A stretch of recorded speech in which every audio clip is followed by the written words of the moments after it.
రైతులకు రాష్ట్ర ప్రభుత్వం తీపి కబురు. రైతు భరోసా పెంపు, పంటల బీమా, రుణమాఫీ అమలుకు కసరత్తు షురూ.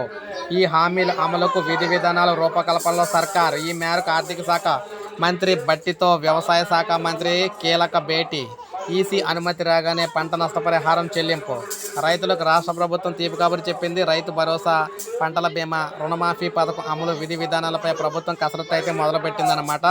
రాష్ట్ర ఆర్థిక శాఖ మంత్రితో వ్యవసాయ శాఖ మంత్రి తుమ్మల నాగేశ్వరరావు కీలక మీటింగ్ అయితే పెట్టారు. మీటింగ్ పెట్టిన తర్వాత రైతు భరోసా, పంటల బీమా అమలు చేయడానికి అవసరమైన నిధుల గురించి ఉప ముఖ్యమంత్రి డిప్యూటీ సీఎం బట్టి విక్రమార్కతో అయితే ఈయనైతే ప్రత్యేక సమావేశం అయితే అయ్యారనమాట.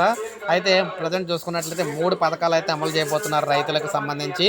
రైతు భరోసా డబ్బుల పెంపు, అదేవిధంగా మనకి పంట నష్ట పరిహారం, అదేవిధంగా 3 రుణమాఫీ, 3కు సంబంధించి 3 పథకాలు కూడా అమలు చేయబోతున్నారన్నమాట. సో ఈ 3 పథకాలకు సంబంధించి నిధులు అయితే ఎన్నికలు అయిపోగానే అయితే విడుదల చేస్తామని చెప్పేసి చెప్తున్నారు. సో ఇది మనకి లేటెస్ట్ అప్డేట్.